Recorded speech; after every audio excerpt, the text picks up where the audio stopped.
اور اگر مائیکل یا جانی میرے دشمن ثابت ہوتے تو ان تک یہ نمبر نہیں جانا چاہیے تھا۔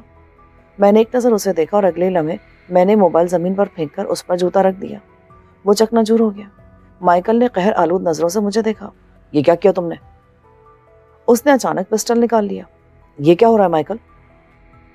جانی والٹر کمرے میں آ گیا۔ آپ اس معاملے میں چپ رہیں پاپا، مائیکل نے بدتمیزی سے کہا۔ احمقانہ باتیں مت کرو، جانی نے متاثر ہوئے بغیر کہا اور اس سے پسٹل بھی لے لیا۔ یاد رکھو، عجلت میں کیا کوئی بھی فیصلہ بعد میں پچھتانے پر مجبور کر سکتا ہے۔ آپ کا مطلب ہے اگر یہ انکل ریان کا بیٹا ثابت ہوا تو آپ اسے قبول کر لیں گے؟ آپ بھول جائیں گے کہ انکل ریان نے اسلام قبول کر لیا تھا۔ یہ اس شخص کا بیٹا ہو سکتا ہے۔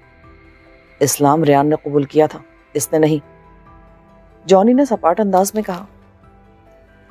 مائیکل کے چہرے پر ناپسندیدگی کے آثار صاف دیکھے جا سکتے تھے۔ غالباً اسے جانی کی دولت و کاروبار میں ایک نیا امیدوار پسند نہیں آیا تھا۔ اوکے پاپا، لیکن یہ شخص یہاں سے باہر نہیں جا سکتا۔ یہ شخص جوئش کونسل کو مطلوب ہے۔ آنٹی لنڈسے کے قتل میں بھی یہی ملوث ہے۔ میرا خیال ہے کہ مسز لنڈسے کے قتل میں وہ لوگ ملوث ہیں جنہیں اس کا میرے ساتھ سلوک پسند نہیں آیا تھا اور اسے اس وقت قتل کر دیا گیا جب وہ مجھے لے کر جوہانسبرگ مسٹر جانی والٹر کے پاس آ رہی تھی۔ مجھے سرزمین پر اپنی اس واحد ہمدرد کو قتل کرنے کی کیا ضرورت تھی؟ دوسرے تم بھول رہے ہو کہ اس حملے میں ملوث لوگ بھی مارے گئے تھے۔ پلیز آپس میں جنگ مت کرو، جانی والٹر نے ہاتھ اٹھا کر کہا۔ مائیکل نے حقارت سے میری طرف دیکھا۔ پاپا، کیا یہ میرے لیول کا آدمی ہے جو میں اس سے جنگ کروں گا؟ بہتر ہوگا آپ اسے کھیلنے کے لیے ذرا کم خطرناک کھلونے دیں، پستول اس کے لیے خطرناک ہوگا، میں نے مذائقہ اڑانے کے انداز میں کہا۔ اس پر مائیکل کا چہرہ سرخ ہو گیا۔ وہ غراتا وہ میری طرف لپکا۔ جانی نے اسے روکنے کی کوشش کی لیکن اس نے بوڑھے دادا کو ایک طرف دھکیل دیا۔ اس نے پہلا وار کسی ماہر باکسر کی طرح کیا۔ میں نے سر جھکا کر وار خالی کیا اور دوسرا وار اپنے پیٹ پر آنے سے روکا، ورنہ مجھے خاصی تکلیف اٹھانا پڑتی۔ اس نے تیسرا مکہ میری گدی پر رسید کر دیا لیکن وہ زوردار نہیں تھا۔ میں نے جھکے جھکے سر سے اس کے پیٹ پر ٹکر رسید کی اور وہ پیچھے جا گرا۔ جانی والٹر ایک طرف ہو گیا۔ غالباً اسے اندازہ ہو گیا تھا کہ اس کا ضدی پوتا فساد کے بغیر نہیں جائے گا۔ مائیکل فرش سے اٹھ کر بپھرے سانڈ کی طرح میری طرف لپکا۔ اس نے مجھے مدافعت کی مہلت دیے بغیر بغلوں میں ہاتھ ڈال کر اپنے زور سے بستر پر گرا دیا اور پھر ہم دونوں لڑک کر فرش پر آ رہے۔ اس نے اپنی ٹانگیں میری ٹانگوں سے الجھا دی اور ہاتھوں سے گھونسے برسانے کی کوشش کرنے لگا۔ مجھے توقع نہیں تھی کہ اچھا بھلا مہذب نظر آنے والا نوجوان اچانک سڑک چھاپ لفنگوں والی حرکت پر اتر آئے گا۔ میں کچھ دیر تک اپنا دفاع کرتا رہا۔ بہرحال میں جانی کے سامنے اس کے عزیز جان پوتے کو کوئی نقصان نہیں پہنچانا چاہتا تھا اور اس کی بدتمیزیاں بھی خندہ پیشانی سے برداشت کرا تھا۔ پھر میں نے اسے دھکیل دیا۔ اس کے دائیں پاؤں کو اپنی پنڈلیوں میں دباتے ہوئے میں نے قلع بازی کھائی تو وہ بھی چیخ مار کر الٹ گیا۔ اس نے اپنی ٹانگ تھامنے کی کوشش کی لیکن وہ تو میرے پیروں میں پھنسی ہوئی تھی۔ میں دوبارہ سیدھا ہو گیا۔ اس بار مائیکل کی پنڈلی کی ہڈی واضح طور پر چٹکی تھی۔ میں اسے تڑپتا چھوڑ کر الگ ہو گیا۔ اس وقت وہ بڑے قابل رحم انداز میں زمین پر لوٹ رہا تھا اور مجھے گالیاں دے رہا تھا۔ میں نے جانی سے کہا، مسٹر والٹر، اپنے پوتے کو سمجھائیے، یہ اپنی دوسری ٹانگ بھی نہیں توڑوانا چاہتا تو اپنی زبان بند رکھے۔ پاپا، اس کتے کو یہاں سے لے جائیں، اسے گولی مار دیں، وہ کراتے ہوئے بولا۔ بکو مت، میں نے تمہیں پہلے سمجھایا تھا لیکن تم سمجھتے نہیں ہو، جانی والٹر نے اسے ڈانٹا۔ مائیکل اب درد سے تڑپ رہا تھا۔ اس نے اچانک جانی سے پستول چھین لیا۔ پستول کی جھلک دیکھتے ہی میں نے دائیں طرف چھلانگ لگائی اور بستر کی دوسری جانب جا گرا۔ گولی نے دیوار پر لگا آرائشی فریم برباد کر دیا تھا۔ جانی والٹر دھاڑتے ہوئے اس سے پستول چھیننے کی کوشش کر رہا تھا۔ اچانک ایک گولی چلی اور میں نے جانی والٹر کی کرہ سنی۔ وہ زمین پر الٹ گیا تھا۔ میں نے فرش سے اٹھتے ہوئے برابر رکھی تپائی پر سے ایشٹرے اٹھا کر مائیکل کے اوپر کھینچ ماری۔ وہ جتنی دیر میں ایشٹرے سے بچتا، میں نے بستر سے چھلانگ لگا کر اس کے پستول والے ہاتھ پر پاؤں مارا اور پستول دور جا گرا۔ جانی کے بازو سے خون بہہ رہا تھا۔ میں نے حفظ متقدم کے طور پر مائیکل کے سر پر ایک گھونسا رسید کیا اور وہ خاموش ہو گیا۔ کیا ہوا؟ آپ ٹھیک تو ہے نا؟ میں نے بےتابی سے پوچھا۔ اس نے سر ہلایا۔ جوزف، تم یہاں سے نکل جاؤ ذرا جلدی، میں تمہیں لے جانے آیا تھا، اپنی ساتھی کی فکر مت کرو۔ اگر آپ اس کے ڈر سے کہہ رہے ہیں تو فکر مت کریں، اب یہ 1 گھنٹے سے پہلے اپنے حواسوں میں نہیں آئے گا۔ نہیں، میں اس کی وجہ سے نہیں کہہ رہا، مائیکل نے جوئش کونسل کا حوالہ دیا ہے، اس کا مطلب ہے کہ انہیں یہاں تمہاری موجودگی کا علم ہے اور وہ تمہیں لینے کے لیے آ رہے ہوں گے۔ جوزف، میں ان کے آگے مجبور ہوں، اس لیے چلے جاؤ۔ میں چلا جاؤں گا، لیکن مجھے یہ بتائیں کہ آپ نے مجھے ریان والٹر یوسف کی ڈائری پڑھنے کے لیے کیوں دی تھی؟ اس کا جواب میں تمہیں بعد میں دوں گا۔ جانی والٹر مضطرب تھا۔ مائیکل نے جھگڑا بلا وجہ شروع نہیں کیا تھا، وہ تمہیں الجھانا چاہتا تھا۔ میں آپ سے رابطہ کیسے کروں گا؟ تمہیں میسن جہاں لے جائے اس کے ساتھ چلے جانا، وہیں میں تم سے رابطہ کر لوں گا۔ اگر تم کوئی خطرہ محسوس کرو تو سٹی اوربیگ چلے جانا، لیکن اب جاؤ خدا کے لیے۔ اوکے مسٹر جانی والٹر۔ میں کھڑا ہو گیا۔ میسن سیاہ فام لڑکے کا نام تھا۔ میسن، اسے خفیہ راستے سے لے جاؤ اور 15 نمبر پر لے جا کر مجھے رپورٹ کرنا۔ آئیے میرے ساتھ۔ سیاہ فام نوجوان نے مجھے اشارہ کیا۔ وہ مجھے لے کر محل کے عقبی حصے میں آیا۔ اس طرف تہہ خانہ صاف تھا۔ نیچے اتر کر اس نے اندرونی جمنازیم کے ایک شاور روم کا ہینڈل گھمایا تو دیوار سرک گئی۔ اندر خاصی کشادہ اور صاف ستھری سرنگ تھی۔ اندر آ کر اس نے دیوار پر لگا لٹو گھمایا تو دیوار دوبارہ برابر ہو گئی۔ مجھے تعجب نہیں ہوا، اس قسم کے کئی تماشے میں دیکھ چکا تھا۔ میں نے جمشید پیلس میں بھی ایک خفیہ راستہ دیکھا تھا۔ جمشید علی نے مجھے خود دکھایا تھا اور کہا تھا کہ اگر کوئی آفت آئے یا کوئی پیلس پر حملہ کر دے تو ہم اس خفیہ راستے سے فرار ہو سکتے ہیں۔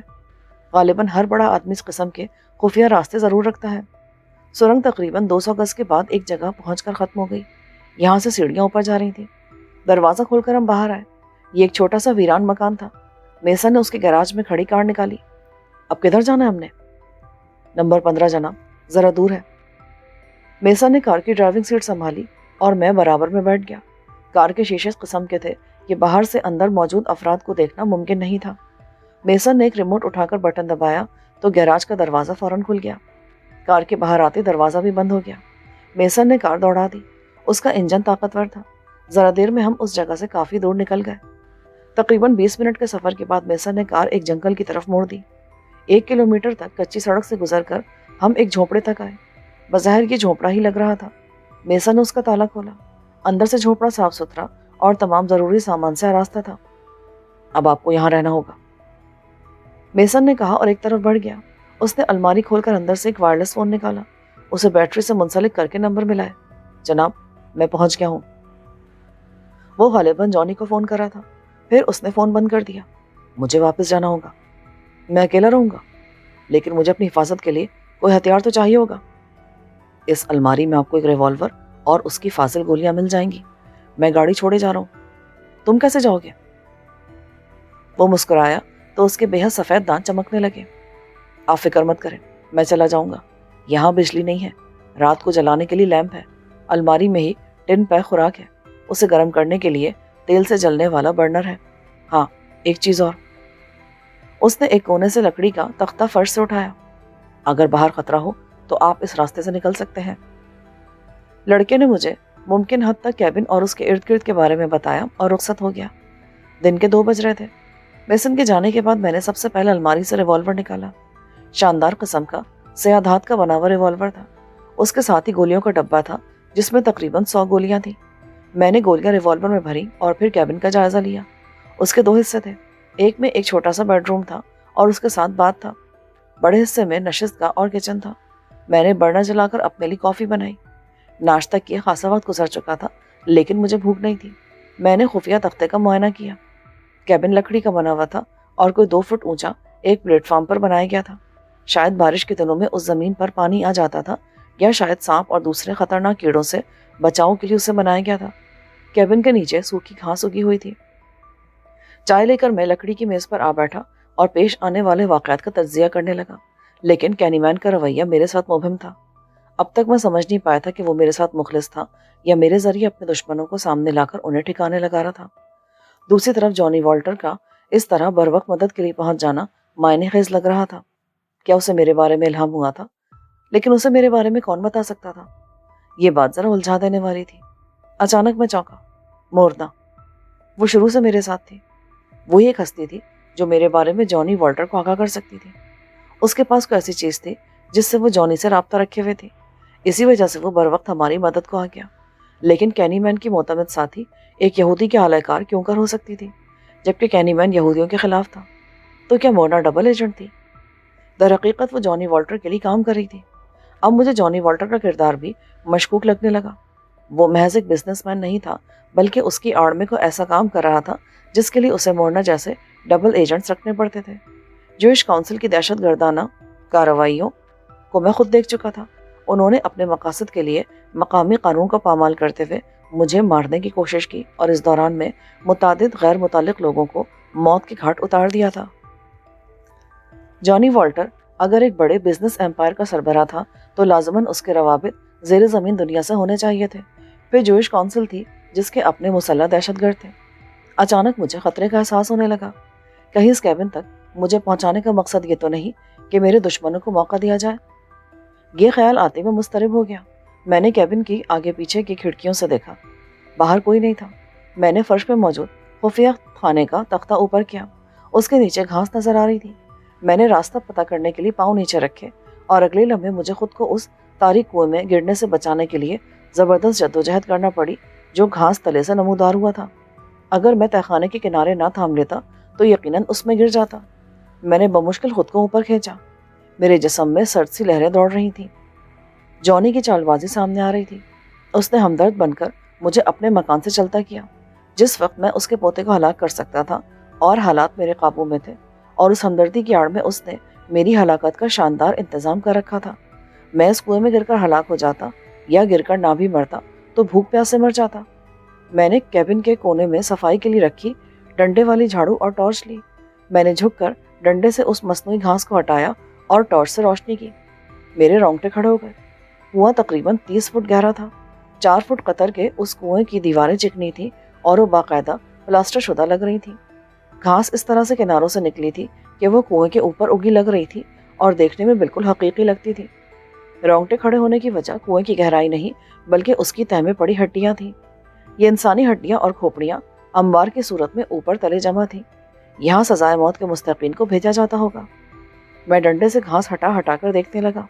دائیں طرف کنویں کا کنارہ ذرا نزدیک تھا اور میں کوشش کرتا تو اس طرف سے نکل سکتا تھا۔ ان اطراف میں سچ مچ کی گھاس اگی ہوئی تھی۔ فی الوقت مجھے کوئی خاص خطرہ نہیں تھا۔ میں نے کنواں بند کر کے چیزیں اپنی جگہ رکھی۔ مجھے جانی والٹر پر افسوس ہوا۔